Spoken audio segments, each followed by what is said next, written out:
Hello and welcome students. स्वागत है आप लोगों का फिर से मेरे चैनल हिस्ट्री बाय सिमरन मतलानी पे। ये है हमारा नया वीडियो संडे सवाल का एपिसोड नंबर 7, जिसमें हम देखते हैं आपके सिलेबस से कुछ इंपॉर्टेंट एमसीक्यू क्वेश्चंस को।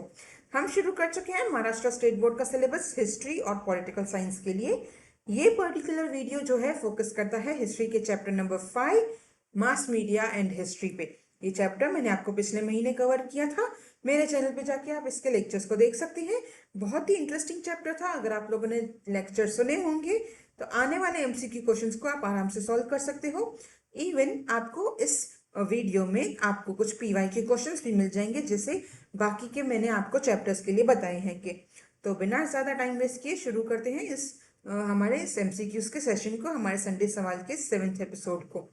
आप लोगों का पहला क्वेश्चन रहा ये: during Julius Caesar's reign newspapers known as dash, meaning acts of every day, were placed at public places in Rome.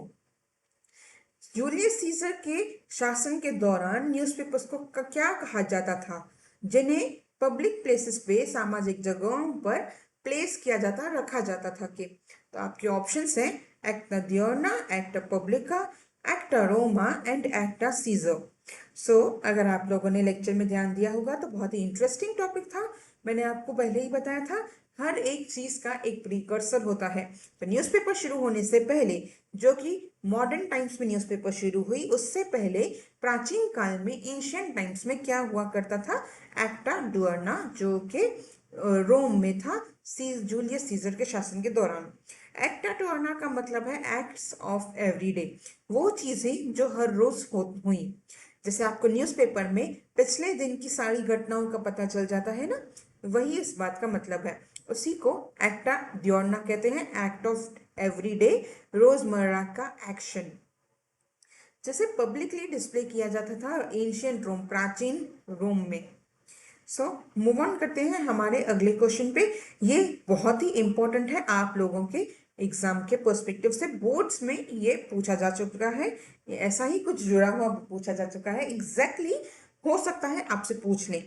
Question है कि the first English newspaper of India, India की पहली अंग्रेज newspaper, printed on 29th of January 1780, was called dash।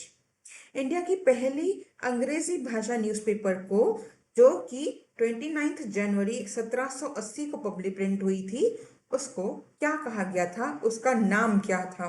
आपके options है Indian Herald, आपका option B है Bengal gazette, आपका ऑप्शन सी है कलकत्ता टाइम्स और ऑप्शन डी है इंडियन गेजेट।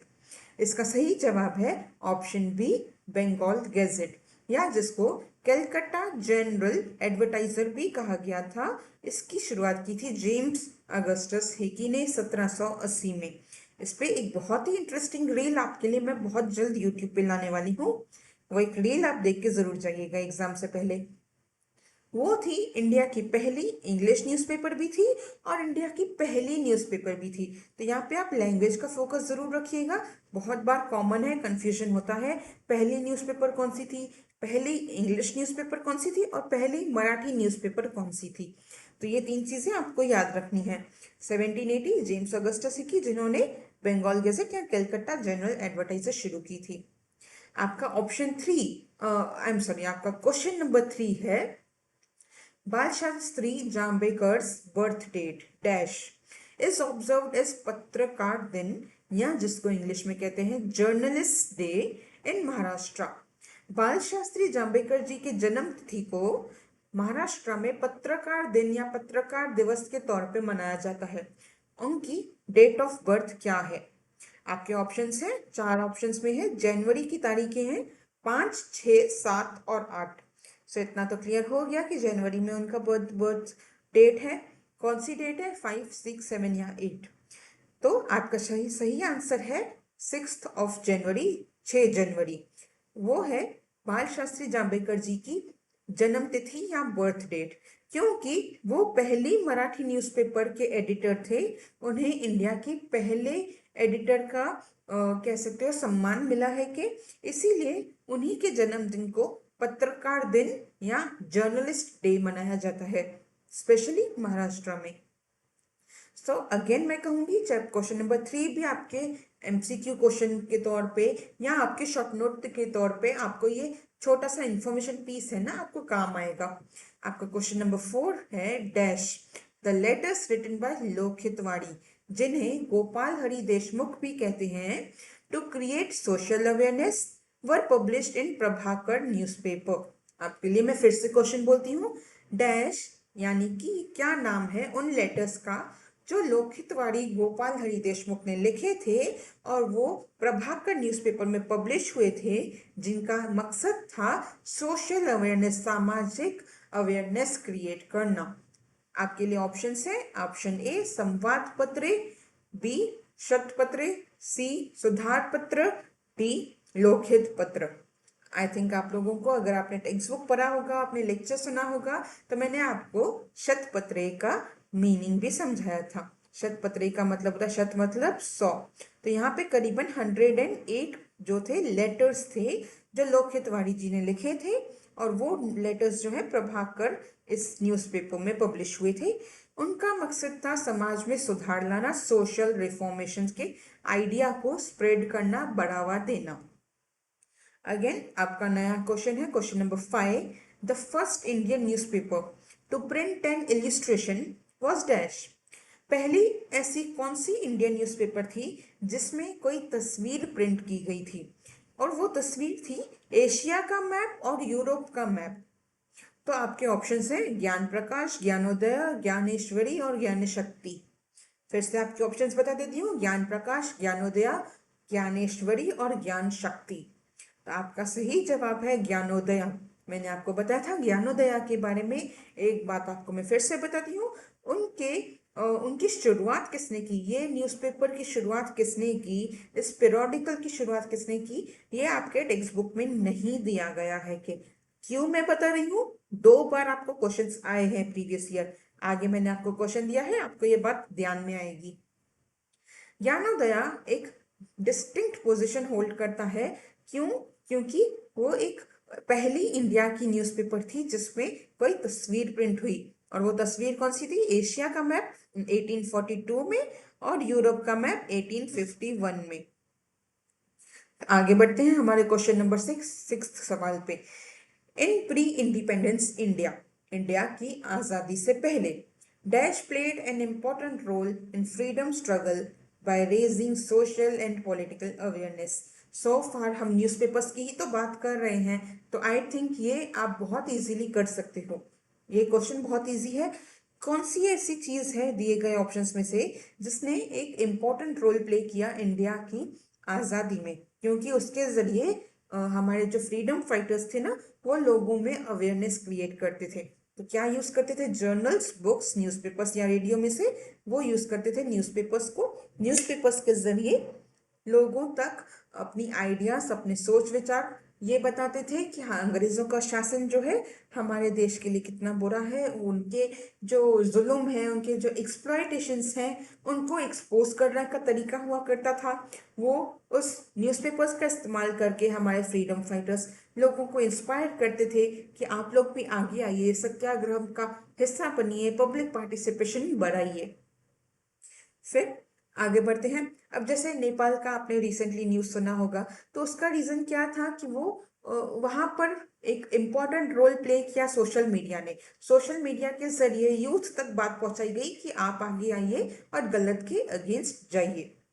इसी तरह से उस वक्त जो है, जब इंडिया आज़ाद नहीं हुआ था, न्यूज़पेपर्स का इस्तेमाल होता था। अगेन पीवाईक्यू में आपसे पूछा गया है कि न्यूज़पेपर्स ने इतना इम्पोर्टेंट रोल कैसे प्ले किया, क्या इम्पोर्टेंट रोल प्ले किया इंडिया की आज़ादी में न्यूज़पेपर्स ने। तो आपको ये आंसर लिख के आना है, अगेन बहुत इंपॉर्टेंट है। नेक्स्ट हमारा 7th क्वेश्चन है, ऑल इंडिया रेडियो या AIR was renamed as dash on the suggestion of poet पंडित नरेंद्र शर्मा। पंडित नरेंद्र शर्मा के सुझाव पर ऑल इंडिया रेडियो का नया नाम क्या रखा गया। ऑप्शन है ए भारतीय वाणी, ऑप्शन है बी व आकाशवाणी, सी है संगीत वाणी, या डी है स्वरवाणी। आपका सही जवाब है आकाशवाणी। आकाश और वाणी का मतलब है स्काई, एंड साउंड मतलब वो आवाज, वो वॉइस जो आसमान से आती है। ये नाम सजेस्ट किया था अगेन नरेंद्र शर्मा जी ने। और AI air all air all India radio जो है ना, वो बहुत ही इंफॉर्मेटिव, बहुत ही कल्चरल प्रोग्राम्स चलाया करता था जब उनका नाम आकाशवाणी था। आज तो हमारे रेडियो पे रेडियो मिर्ची, रेडियो चिली, बहुत सारे चैनल्स चलते हैं, बहुत ही वास्ट हो चुका है कि सो हमारा 8th क्वेश्चन है। ओके, इसको इसका चांस थोड़ा कम है कि ये डायरेक्टली पूछा जाएगा, बट ये आपको अगेन शॉर्ट नोट्स या आंसर इन ब्रीफ में काम आ सकता है अगर आपसे टेलीविजन मीडिया के बारे में पूछा जाए तो। सवाल है question number 8। The dash was inaugurated by doctor Rajendra Prasad, the first president of India. India के पहले प्रेसिडेंट डॉक्टर राजेंद्र प्रसाद ने किसका उद्घाटन किया था? दिए गए ऑप्शंस हैं बॉम्बे दूरदर्शन का सेंटर, चेन्नई का दूरदर्शन सेंटर, दिल्ली का दूरदर्शन सेंटर या कोलकाता का दूरदर्शन सेंटर। इसका सही जवाब है दिल्ली दूरदर्शन सेंटर, जिसको डॉक्टर राजेंद्र प्रसाद ने इनॉग्रेट किया था, उसका उद्घाटन किया था। पहले दूरदर्शन ही हुआ करता था हमारे पास, फिर दिल्ली से बाद में बॉम्बे में भी ब्रॉडकास्ट शुरू किया गया, धीरे धीरे करके देश भर में ब्रॉडकास्ट होते थे।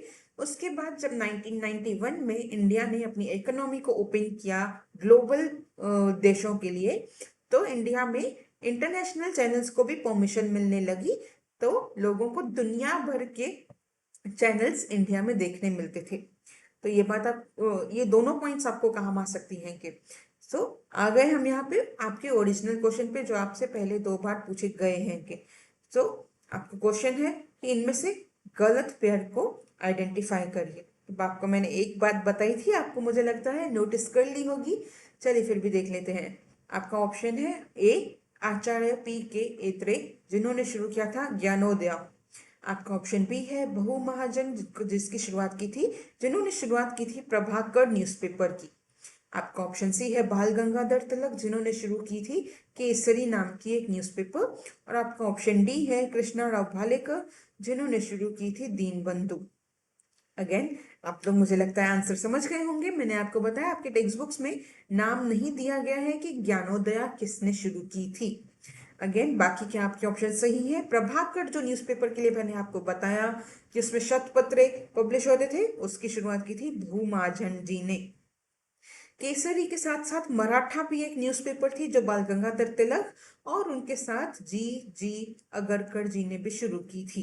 तो इन दोनों ने मिलके केसरी और मराठा, जहाँ पे केसरी एक इंग्लिश लैंग्वेज पेपर है, मराठा माफ करिएगा, केसरी एक मराठी लैंग्वेज पेपर है और मराठा एक इंग्लिश लैंग्वेज पेपर है के। और बात रही दीनबंधु की, दीनबंधु की शुरुआत की थी कृष्णाराव भालेकर ने। ये जो थे ये महात्मा फुले के कंपेनियन थे, उनके साथ काम करते थे, सत्यशोधक समाज में भी उनका कंट्रीब्यूशन था। तो आपको सही जवाब समझ में आ गया होगा इनमें से कौन सा है जो गलत है। फिर भी मैं आपको बता देती हूँ ज्ञानोदय किसने शुरू किया था। अमेरिकन मराठी मिशन, जो कि अहमदनगर में बेस्ड थे, उन्होंने शुरू किया था। फिर आता है हमारा आखिरी सवाल। देखिए करते करते हम लोग अपने लास्ट क्वेश्चन तक भी पहुंच गए। Dash a television serial telecasted by Doordarshan was based on Pandit Jawaharlal Nehru's book Discovery of India, directed by Shyam Benegal. इनमें से कौन सा एक ऐसा टेलीविजन सीरियल है जो दूरदर्शन पे चलाया गया था और वो बेस्ड था, आधारित था पंडित जवाहरलाल नेहरू की लिखी किताब डिस्कवरी ऑफ इंडिया पे, और जिसके डायरेक्टर थे श्याम बंगाल। देखिए पूरे के पूरे क्वेश्चन में ही ना मैं आपके लिए बहुत सारी डिटेल्स डाल देती हूँ। क्यों? क्योंकि कई बार ना ये क्वेश्चंस आपको डायरेक्टली एमसीक्यू के तौर पे काम नहीं आएंगे, आपको ये क्वेश्चंस काम आएंगे कई बार short notes, answer in brief, या इवन 1 सेंटेंस आंसर लिखने के लिए, या एक छोटा सा इंफॉर्मेशन डाल के आने के लिए, जो आपको थोड़ा सा एक्स्ट्रा मार्क्स दिला सकता है। तो आपके ऑप्शन है ए महाभारत, बी भारत एक खोज, सी चाणक्य नीति, या डी उपनिषद गंगा। तो मुझे लगता है कि आप नाम से ही समझ गए होंगे, अगर डिस्कवरी ऑफ इंडिया भारत की खोज के ऊपर ये शो बनाया गया है तो नाम भी रहेगा भारत एक खोज। ये एक फेमस सीरियल था, नेहरू की किताब डिस्कवरी ऑफ इंडिया पे बना हुआ था। इंडिया की हिस्ट्री एंशियंट से लेके मॉडर्न टाइम्स तक, मतलब आज से 4000 साल पुरानी से लेकर इंडिया के आज़ाद होने तक, हड़प्पा से लेके इंडिया की आज़ादी तक, पूरा इंडिया का इतिहास इस शो में दिखाया गया था। फिर आता है लास्ट में हमारा होमवर्क क्वेश्चन। ये आप लोगों को मुझे इसका जवाब देना है कमेंट्स में। बहुत ही छोटा सा सिंपल सा क्वेश्चन है कि ई न्यूज़पेपर क्या होता है। ई न्यूज़पेपर, यहाँ पे ई का मतलब है इलेक्ट्रॉनिक। ई न्यूज़पेपर क्या होता है कि क्या आप उनमें से किसी का नाम मुझे बता सकते हो? क्या आप उनमें से कोई ई न्यूज़पेपर पढ़ते हो? मुझे कमेंट्स में जरूर बताइएगा। सो यहीं तक था हमारा आज का वीडियो।